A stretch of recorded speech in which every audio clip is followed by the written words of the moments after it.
So she's obviously, quite rightly, very frightened because of the risk that he poses to her.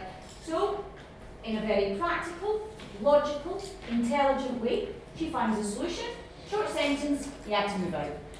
Get rid. If you wanted to talk about word choice, had would certainly be something you could comment on. It's assertive, without choice, and it marks the importance of her own self-preservation. Was never up for question. One way or another, it was never up for question. Whatever happened, she needed to make sure that she was okay, and if she continued living with him, that was not going to be the case, so he had to move out. So where did she send him? Well, she sends him to a caravan which is in the wilds, in a glade of its own, which again has connotations of isolation. And this is the bit where I think people get a little bit confused, because there's this kind of secretive nature to the way in which they act and the decisions that they make and the way they put things into place. It's kind of secretive, and we need to look at why they're being secretive. He has to be isolated from the rest of society for a number of reasons. Firstly, because of the risk that he poses. He's a threat to people, because if he touches them, they're going to turn to gold. So that's the first reason why he needs to be isolated and removed from society. However, you also have to think a little bit beyond that and the practical implications. So imagine that somebody in this class suddenly had the capacity to turn things to gold. What do you think might happen? I'd be scared. Okay, so you'd be scared. What about a kind of more of a society-type response reaction? Would they just leave them? Would they just leave them to get on with it? So there would be a lot of, I think the word we would use these days is publicity. There would be a lot of attention around the individual, and that attention wouldn't necessarily always be positive. So there is a reason, there is a need to keep this also secret. Okay? And that's why in this particular verse we get the sense, the idea of the secretiveness of it. And it's because they cannot, it would be a really bad idea for people to find out. And the attention it would attract, and the difficulties and the problems that would bring with it. So therefore, they have to be secretive. And that's why he's on his own. And that's why she drives him under the cover of dark. So people can't see him. They can't see what they're doing. They won't be asking questions. An important piece of vocabulary in relation to this particular stanza is this idea of secretive. So here, I drove him up on Jean Mont under cover of dark. So the feature we would look at there would be on Jean Mont. Delay in revealing the secretive nature of the action they undertake. So that's why they're being secretive. In some ways, what lies at the root of the secretive behaviours is an attempt to protect not just society, not just people, not just individuals, but also to protect him. And that's why he sits in the back. Part of the reason why he sits in the back, but also to protect Mrs. Midas from him also. So this idea of protection, I think, is also important for this particular stanza. We have a short sentence which marks her practical approach, protecting herself from the risk that he poses.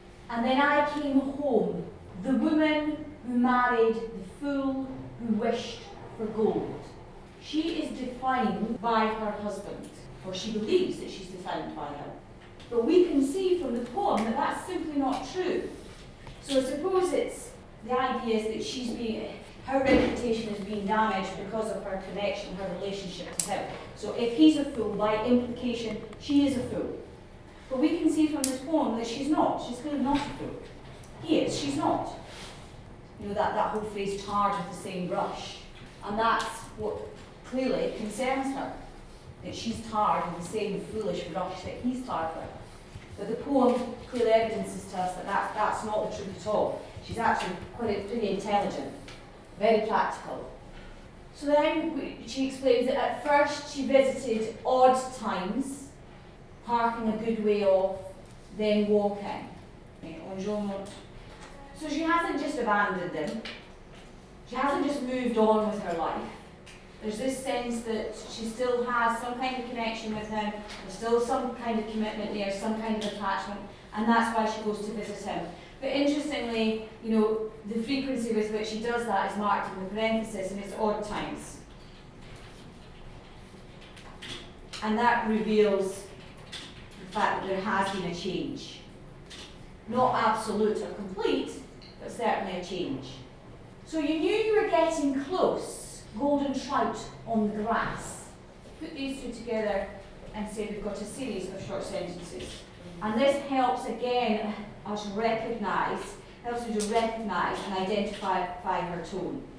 There's an element of emotional difficulty in retelling this story, and that emotional difficulty is reflected in our use of short sentences. Okay, so one day a hare hung from a larch, a beautiful lemon mistake. Metaphor. And there's two aspects within that metaphor that you need to look at. Lemon and mistake. So the lemon aspect, the similarity is obviously in terms of colour. And the mistake aspect is this in the fact that it's not intentional. And what Mrs. Midas is actually doing here, or she's starting to do, is to expose the condition of King Midas. So we can assume that the reason why this is a mistake that the hare's hanging and has been turned to gold is because it's maybe been some attempt by him to actually find forage food and eat. So it's a mistake. He didn't intend to turn the hare to gold. I don't think it's likely he was petting it or hoping to turn it into some kind of domestic animal to keep him company. I think it's more likely that he touched the hare in a desperate attempt to actually secure some food. And that desperation is something that's explored towards the end of the stanza. And then his footprints glistening next to the river's path. So again, in terms of helping your understanding of what she's talking about there, the suggestion is that he has been in the water. Now, he may have been in the water because he decided to have a wash. He may have been in the water because he was trying to catch a fish. But he has been in the water, and then he's obviously come out wet, and the water has turned to gold, and that's why it's left these glistening footprints on the path. Okay? So the glistening isn't actually water. The glistening that we see will be coming from the gold. So you can look at word choice. All that glistening isn't gold. Okay? So sometimes people refer to the glistening on the water, but here it is specifically referenced to the gold. So what is his current state? He was thin. Surprise, surprise. Delirious. Hearing, he said, the music of Pan from the woods. So we have a list here of King Midas' condition, both physical and mental. So thin, obviously suggesting starvation. Delirious, and then we have the semicolon, which introduces the evidence of his insanity. And what evidence do we have that he's insane? Well, he thinks he can hear music coming from the woods. And then we have this short sentence here, which actually marks his narrative voice.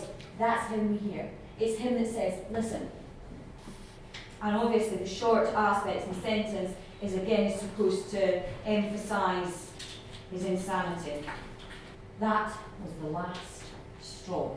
Now, that short sentence is also a metaphor. It's a commonly used metaphor, so you might not have spotted it as being a metaphor, because it's a metaphor that we all use. Short sentence, that was the last straw. She'd had enough. Finality. So we have a metaphor and short sentence. And the sentence structure, in the sense that it's short, mirrors this idea. Okay? Form and content representing the same idea.